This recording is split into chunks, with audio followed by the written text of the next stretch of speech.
Hello, this is Coach Tim Campbell, and I'm your host for the Self-Made is a Myth, Make a Difference Together show, where we're talking with successful business owners to hear their story of the journey to building their business.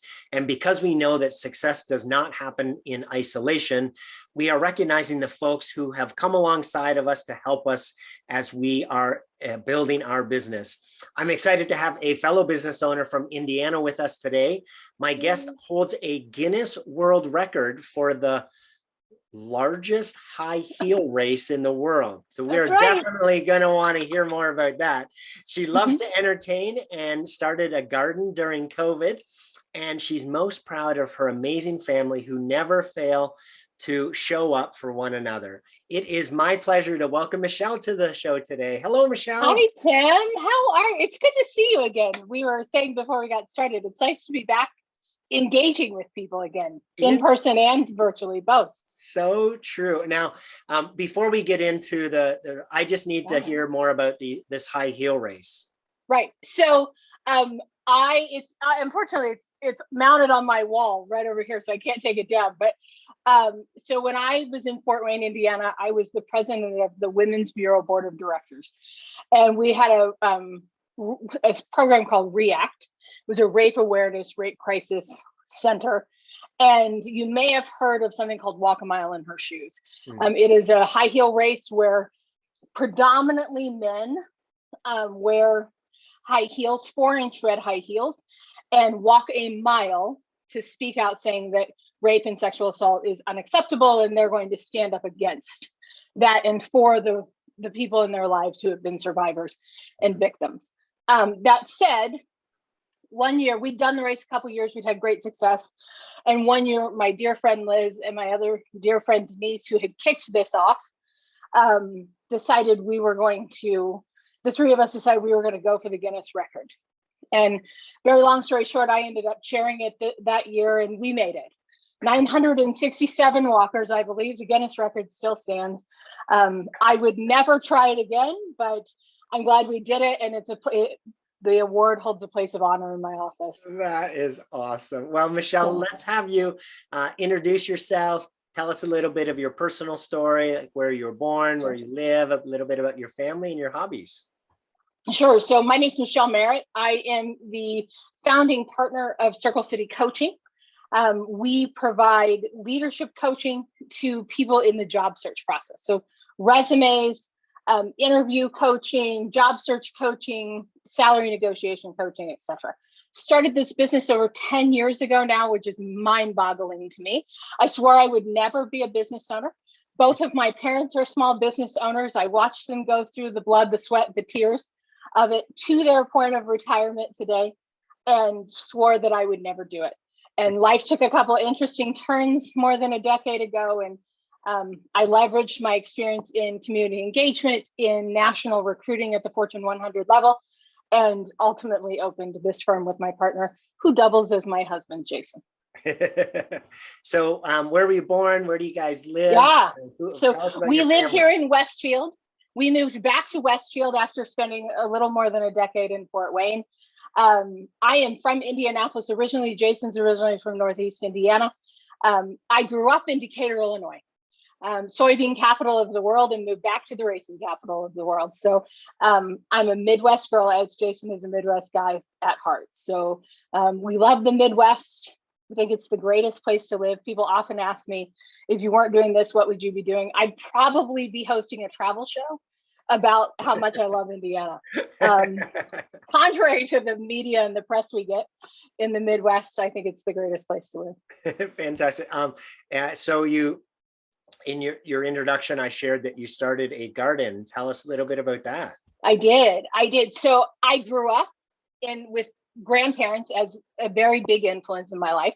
And Jason's parents were older, so we knew their depression gardens growing up, And so during COVID, we found ourselves with a little bit of time on our hands and started the garden that our grandparents had. We no longer try to plant vegetables. It became, we had, I think, the most expensive 3 eggplants you've ever eaten. But that's okay. And we do still have a huge garden with flowers and all of that. And we entertain all the time. So, you guys will have to come for dinner. We love to entertain and cook out and do all of those things. So we still have all the flower gardens. We have an English cottage that we love to garden around, but we've given up the vegetables. Well, we have a vegetable garden, and it is so much harder than what it appeared to be when growing up, when my dad did it.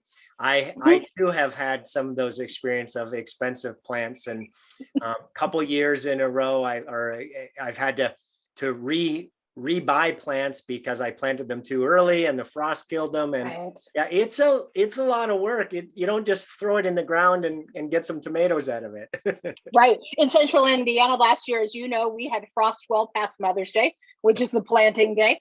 So, every night for a week, our entire backyard was covered in bed sheets so that we could, and we're running in and out. It was just nonsense. And so perennials and flowering things are where we're at today as a result. Wonderful. Well, Michelle, is there a funny story that your family likes to tell about you that you'd be willing to share with us? Oh, yeah. If you had my mother here, I can tell you exactly which one she would share. So we were at Mount Rushmore several years ago. My parents, they were business owners. We didn't have a lot growing up because everything is, I'm sure you've experienced, gets put back into business, and you're always focused that direction as a family. And so in my mid-20s, my mother announced, and when my mother announces, you don't say no, that we were all going on the classic road trip to Mount Rushmore.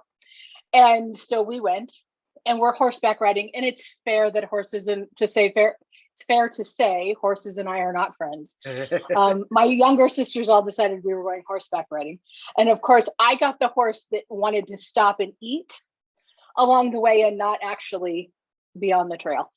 And so my mother is saying, Michelle, tell the horse to go. Tell the horse to go. And I'm like, come on, and I'm trying to bribe it along, buddy. I'll get you a carrot. Come on, what do we need to do here? And being my perfect salesperson, sort of voice. And my mother probably says, Michelle, just tell it to go. And she says I screamed in what she calls my devil voice, Mother, I am. And it was one of those moments where it just sort of radiated through the forest. And I'm sure every hiker for miles heard it. And yeah, I've never been on a horse since. That's awesome. Thank you. And that was over 20 years ago. So there you go. So Michelle, tell us how the business came about, and at what point did you have the confidence that you could run your own business? Sure. So there are days I still don't have the confidence I can run my own business. It's been a decade. But let me say that, I was in a position where I was working as the vice president of the Chamber of Commerce in Fort Wayne.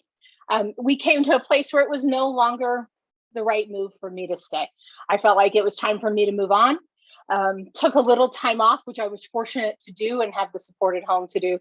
And not everyone can do that. I recognize that. And to figure out what I wanted to do next. And in doing so, certainly realized that I had this ability, right? I'd been a headhunter and a recruiter for many years, had been very successful at that. It was 2012 and people were starting to go back to work after the downturn, right? And so people were calling me up saying, hey, while you're figuring out your life, will you help me with my resume? Will you get me through this interview? I'll pay you.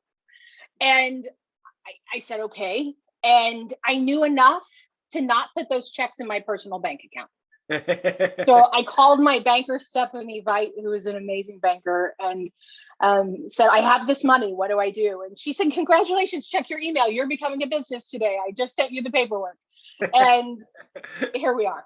So it was totally by accident. It was not something that I planned. In fact, it was everything I said I would never do. And every time I think that we've come to a point where maybe it's run its course, here we are, and we keep moving. So it's, we've had a lot of help along the way. I love the theme of what you talk about, because I've known people over the years who say, oh yeah, I did this all on my own. Nobody did it on their own. So you told us a little bit earlier about Circle City Coaching, but give us some more details. What more specifically do you do how do you help folks, and how can folks learn more about you? Sure. So we have been writing resumes at the leadership level, meaning senior professionals to C-level executives for a decade now. And then we leverage our experience in recruiting, in corporate culture. Jason has a background in higher ed and specifically education technology. And so we leverage those backgrounds to really help people navigate the job search process, learning how to build a network, all of those things, leveraging that network. And then we help people guide by guiding them through the interview process, as well as the salary negotiation process. It's funny how few of us were actually taught to negotiate right correctly, right? So we do a lot of salary negotiation coaching, things like that. So you can always find us on our website. LinkedIn is the place where we hang out most. That's sort of our chosen social media, if you will. And I would say just reach out. So hold on, wait a minute. You can negotiate your salary? You can. Rumors are true, especially in this market. Right. Right. But you have to be careful with that, right? I mean, you have to really give some thought to the strategy behind what you're asking for and why, and to know what makes up your compensation. It's probably the number one conversation I have with people. Make sure you understand what makes up the compensation that you want. Right? You might get a $10,000 raise, but if your insurance, by the time you factor in deductibles and all of that, is $8,000 higher, it may not be worth the move. Sure. Yeah. So it's sort of the good on paper guy or gal, you got to kind of navigate that and know what that really means. So Michelle, tell us the story of where someone pushed you or inspired you that you could do it, even though maybe you weren't sure, and the impact that person had on you. There's been a lot of those people along the way, so it's hard for me to pick just one. But I will say, I come from a long line of doers, right? And I was very fortunate to have a partner in Jason who said, figure it out. Whatever it is you want to go do it, right? We'll figure it out. And probably the best affirmation of that came not long ago when my son called home and said, "Mom, I negotiated a raise." And I said, "Well, good job, buddy." And he repeated back everything that I thought he had never listened to. Right? Because you never think your children actually listen. Right? And all the things that he had overheard me say to clients over the years, all of that were repeated back to me. Wow. And I thought, here we are. Right? And he's now negotiating raises regularly and doing a great job. So hands down, he is our greatest success story for many reasons. But, I think there's just been so many people along the way that you have to have, in my opinion, if you're going to choose to have a partner, it has to be someone who's in your corner. And that's where we say all the time, in our family, we show up. We may not always show up as our best selves, but we show up. Yeah. Right? We are here in the tough days. We're here to celebrate. But, when the going gets tough, the three of us know that all we have to say is, "I need," and the other two step up. Oh, that's great. Every time. Right? And we don't say it lightly. Right? We don't put people out, but we, "I need whatever." Yeah. The other two of us will always step up. I love that. What's your biggest learning over the years as a business owner? Oh gosh, that I'm not going to get it all right. Right? I mean, not everyone's going to like you. Right? I'm a certified Gallup strengths coach. Jason and I both are. I love that. Right? Positivity is my top talent. So I'm really taking, I have to tell you, I take real offense at all this toxic positivity talk these days in the media. But, because I am so positive, I tend to think that everyone's going to find a silver lining and everyone's going to like us and all of those things. Not true, right? There's going to be someone who doesn't, and that's on them. Yeah. And so it's been a real learning lesson for me, because I've always been that person who strives to get everyone to communicate. Communication's also in my top 5 talents, and get everybody in their proper places so everybody's working together well. Yeah. And sometimes it doesn't work. Right. And that's okay. It's okay to move on. Yes. I'm similar in that and wanting people to like me. My coaches had to tell me multiple times, Tim, just delete that email. Don't even stop reading it. It doesn't matter. Who cares what they think of you, right? They're just Right. not your people, and that's all right. Move on. Right. Right. And I think knowing who your people are is vital. I think you're onto something there, right? It's like, okay, there are some people who aren't my people. Yeah. Right. But if you are middle of the world Midwesterner, you're probably my people. Yeah. Right. I love a good Midwesterner. I like the people from other coasts too. I really do. But I know who our people are. And in fact, we're going through a marketing exercise right now to really identify those personas in our clients, as we look back on the last decade, how that's changed and all of that. So luckily, I'm not the research person in the organization, so I don't have that big project, but it's being done with gusto as we speak. So that's awesome. So yeah. Michelle, we know that business success doesn't happen in isolation. So tell us about a challenge that you had over the years and a fellow business owner who came alongside you and helped you through that. Right. So we have some great partnerships, right?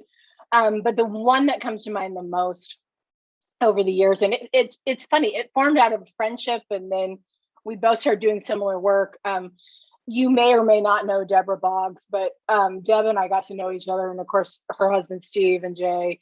We all became friends when we all lived in Fort Wayne. None of us live there anymore, but over the years, Deb and I transitioned from doing complementary work within the community to doing similar work now. They work with more C-level executives. We work with more mid-tier executives, things like that. And just over the years have really been there for one another. And there have been so many other mentors along the way. But when I think of a business owner, she's certainly the person that is always in my corner, right? She's that colleague. And we say this a lot, we'll send a text, a Dear Diary text of, here's the crazy thing that someone said to me today or something like that. And you have to have that person, right? So we're grateful for that partnership. There've been so many mentors along the way. When I was a headhunter, I didn't even know what recruiting was when I was recruited to be a headhunter. I'm 100% serious. I didn't. I just knew recruiters were the people who called me and bugged me, right? I didn't know what successful recruiters did. And Garth Young came alongside me, was the managing partner at Management Recruiters at the time here in Carmel, and came alongside me and said, let me teach you. And nice. He did. And, all of the partners at MRI, Tammy Ramsey, one of my longtime mentors as a recruiter, there just have been dozens and dozens of people, moving to Fort Wayne, and so many people within the Fort Wayne community. I think about Dottie Davis, who was the deputy chief of police in Fort Wayne. We served on multiple community boards together. I mentioned Liz Schatzline and Denise Bates and Chris Rachel. I mean, there have been so many powerful people who have come alongside me every time I think I'm going to fail. Plus, again, I made the right choice in a spouse, and so I'm really, really lucky there, because I didn't always make the right choice in people in that area of my life. So, that plays a huge role in that, right? And so all of those people have come alongside. I mean, I could go on for hours with lists. So when the person listening to this didn't hear their name, please know it's just because I can't get through the whole list. I feel like I'm at Oscars, right? But I mean, it's true. There are just so many fabulous people, and I feel like it's an insult to ever say that I did it myself. Yeah. You mentioned having the support of Jason, your spouse, and the thing I hear a lot is it's very lonely at the top, right? And folks, business owners don't have somebody that they can reach out to talk to. So just elaborate on that a little bit, just having that support at home and the ability to talk shop and share stories and motivate and encourage one another. Just sure. Tell how boundaries are your friend, right? So we have a motto here: boundaries are your friend. And we don't talk shop when we're not at work, right? We have very set times that we talk about work, and then we don't, because we live together full time. We went through a pandemic full time. We're parents together. we're business owners together, all of those things. And each one of those things can consume your life if you're not careful, right? So we have some really structured things about our week and about our work week, about the time we take every Friday morning to run down the week, talk about the week ahead, what's working, what isn't, what we need to address. And then we close the books and we're done. Right? Because otherwise it can really take up your whole life. But, you know, and I'm hesitant to say I am lucky. I don't like the word blessed because I feel like that suggests that someone else isn't.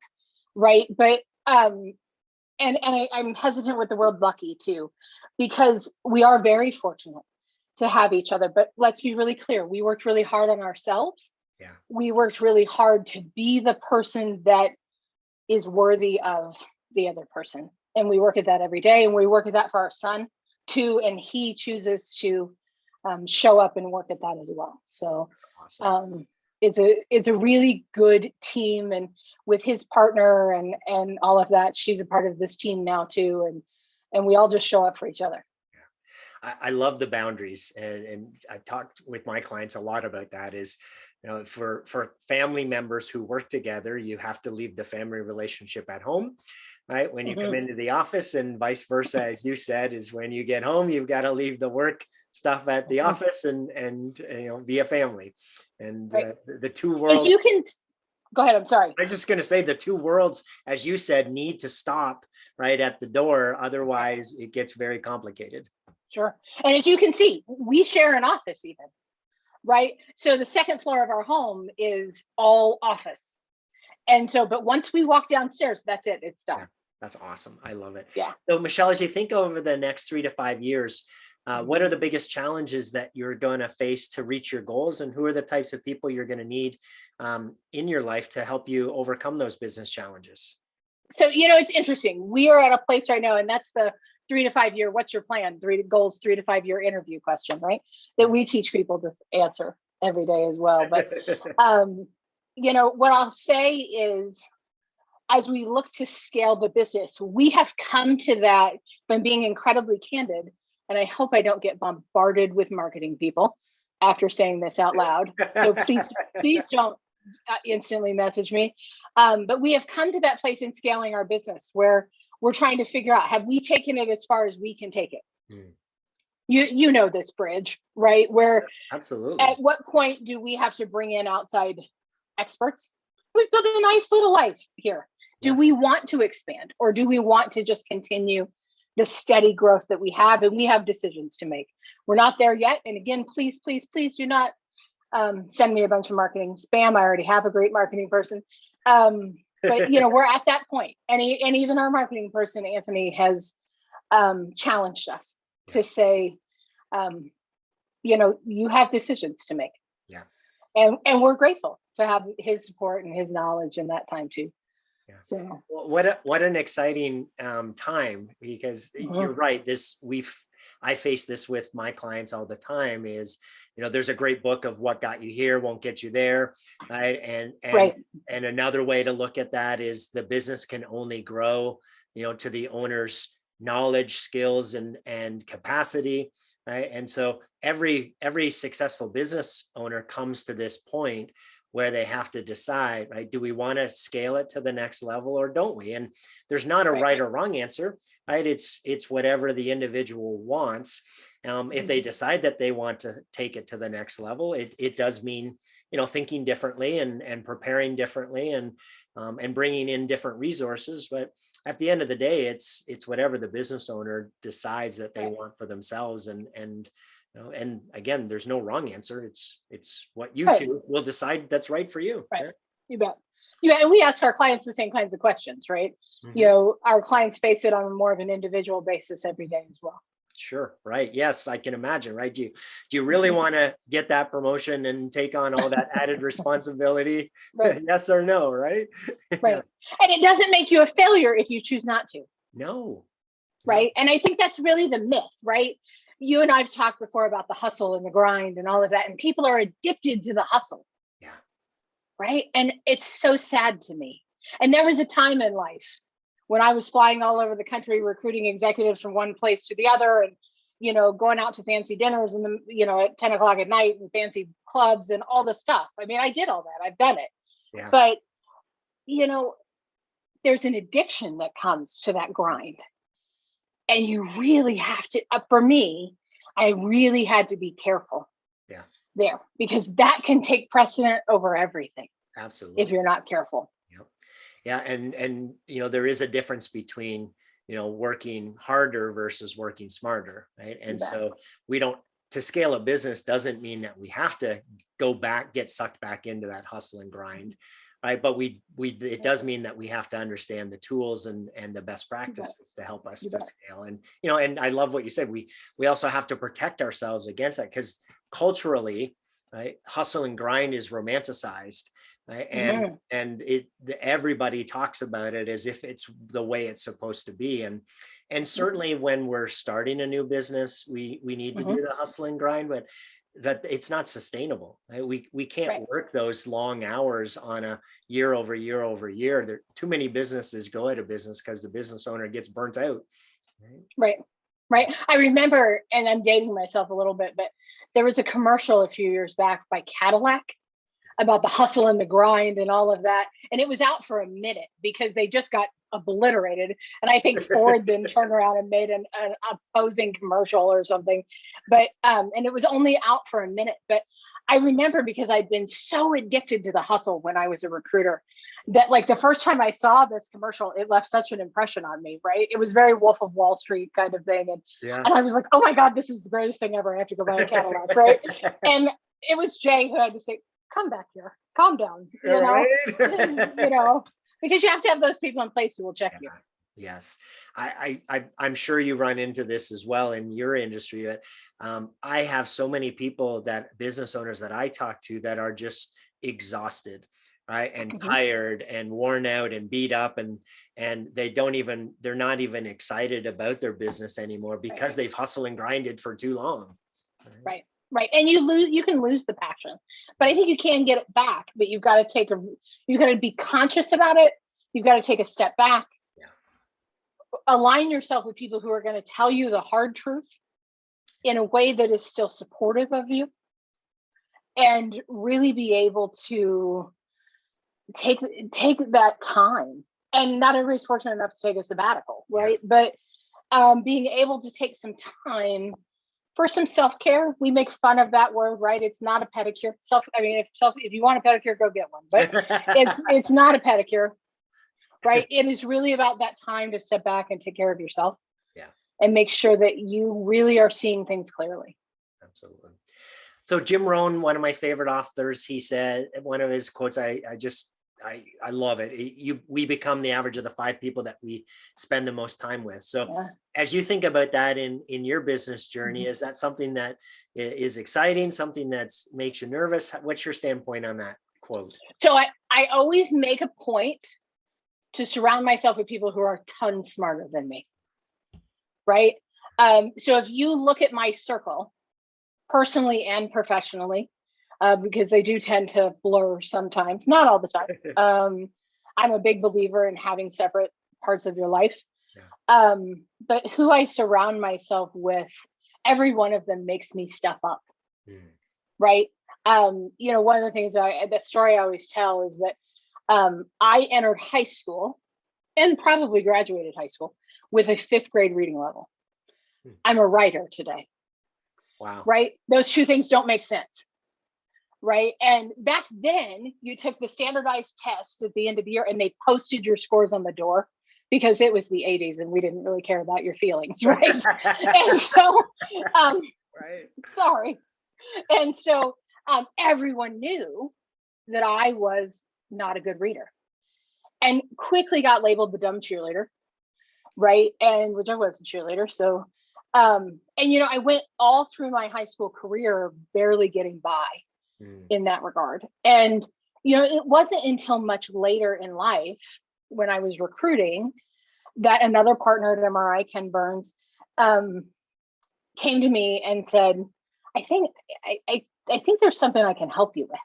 And he was willing to call me out to say that he had noticed this and wanted to help me with some goal setting that would get me to where I needed to be today. And, that was Kent served a great purpose in my life at that time. And it really turned me into a ferocious reader that led me to open a business where I write for a living. Now, let me say I have great editors, right? Every editor needs an editor. But, so it really made a huge difference to surround myself with people who were not only smarter than me in some way, shape, or form, but were willing to be kind to me and help me step up. Yeah. Right. And there isn't one person that is regularly in my life that doesn't make me step up. That's awesome. Right. If I'm comfortable, there's something wrong.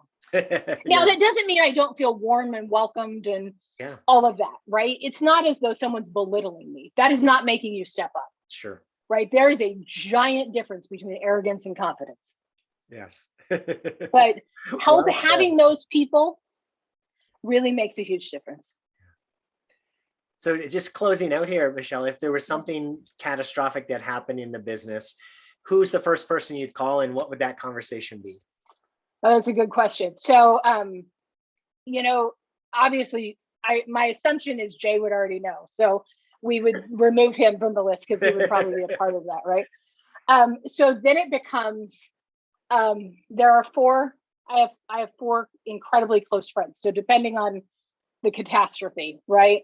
The level of that, up until very recently, I still had all of my grandparents, and they were in many ways the people that I checked in with. I have great parents who do that too. The difference, though, is that my parents want to care for me as their child first. Yes. Right. As opposed to walking me through the business always. Yes.